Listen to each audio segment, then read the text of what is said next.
Folks, I don't know if you saw the news today, but you can officially say the mortgage business is dead. They're not doing business since 1996. It is that bad. Of course, I jest, I make fun. But yeah, folks, mortgage activity is down. And I think we need to talk about what's going on. I do think we have found the floor, and we will be here a while, no doubt. But yeah, mortgage volume's down to the lowest since 1996. Matt, what's going on? You going to become a barista at Starbucks, or what's going on?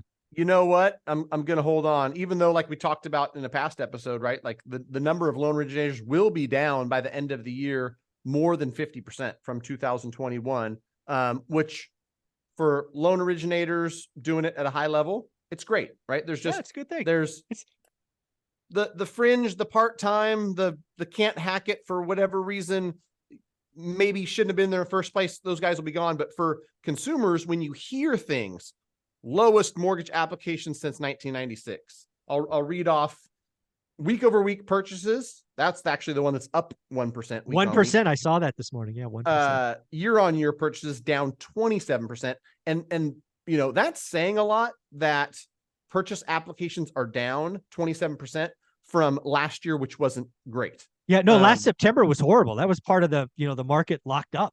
Right. And so refinances, doesn't surprise me or anybody else. It shouldn't. Week over week, down 5% and down 30. You mean nobody wants to refi at 7.5%? Come on, Matt, what's going on? Yeah.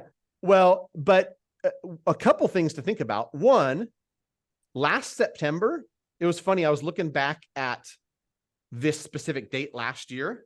We were down right at that 5.996%. So we're dealing with 1.25% higher mortgage interest rate, about 6 to about 7.25% today.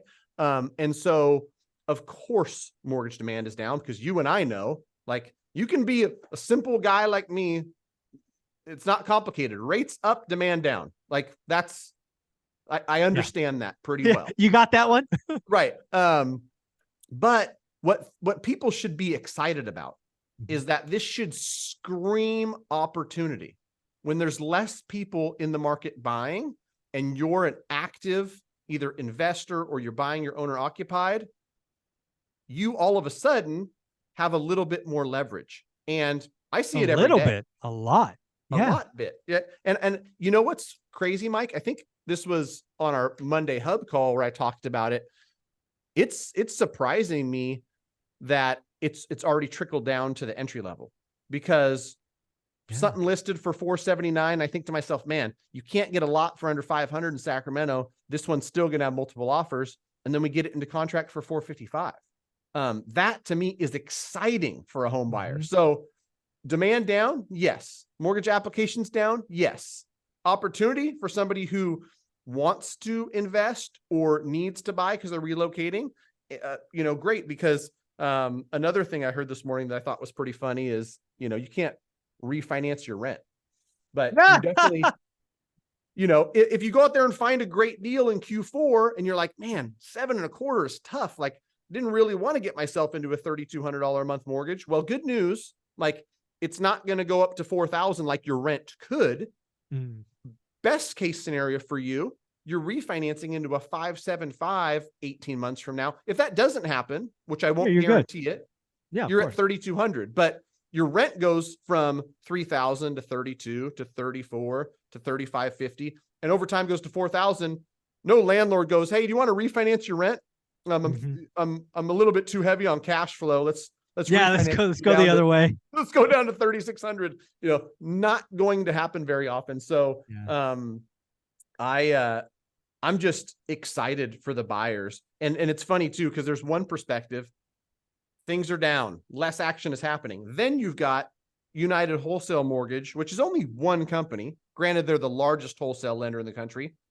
They wrote $11 billion in mortgages in August, right?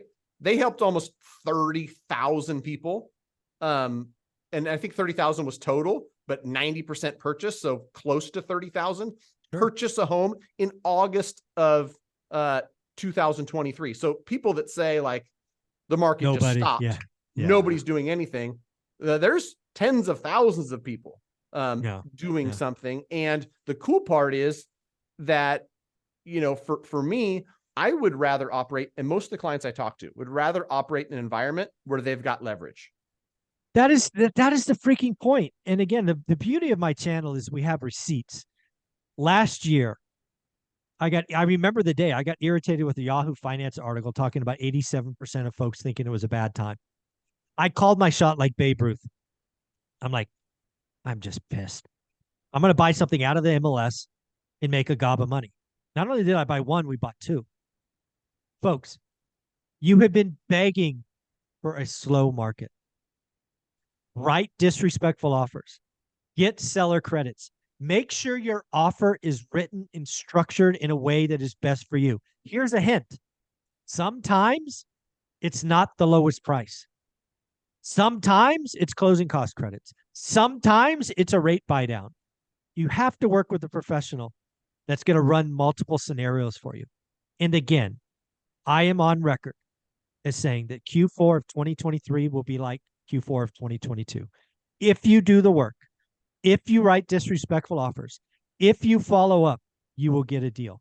I want to remind you from the same exact hub call last winter, Adam and Patrick were my go-to folks.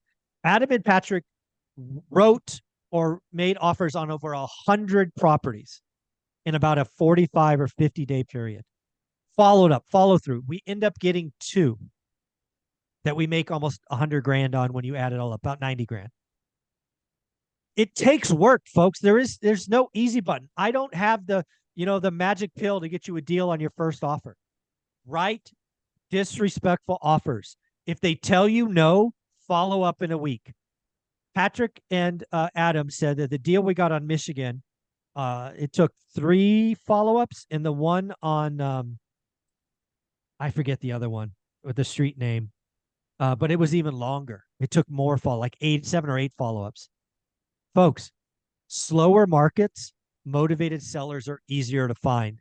You just have to wait until they're ready. So go get it.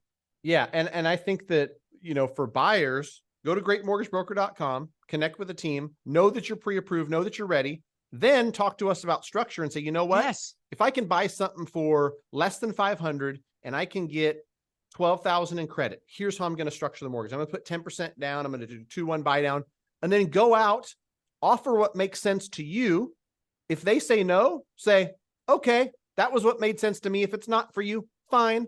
Like you said, you write down the address, because in 2 weeks when they're still in the market, if they don't call you, you calling them and be like, yeah. Well, so my seller, yeah, they're coming back down to earth, they realize. And so then you might offer them less, to be completely honest, because I would. I've seen this play out so much. So anybody who's actively involved in real estate knows it because they've seen it. If you're new to real estate or you haven't done it, it is the most beautiful place to be in as a buyer with leverage, where if they don't accept your offer, if your terms that you want or that makes it a good deal for you or a great deal for you aren't accepted, fine. Offer on something different the next day. Yeah. Or I want to remind you, 100 offers to get 2, but I made 90 grand. So is it worth it? Do the work. Matt, where can they find you? Greatmortgagebroker.com. Fill out the form. We're in 48 states. We'd love to help. My team knows, and it's funny because they're connecting me with the agent and the buyer. When it's negotiation time, when it's go time, I want to be involved in that conversation. I want the buyer to come to me and say, Matt, I know it's last minute, but can you show me real quick what like a 1-0 versus a 2-1? If I get it this price, that price, the number stuff, I love it. I'm a nerd. So greatmortgagebroker.com. Connect with us. We're happy to help. There you go. Thanks, buddy.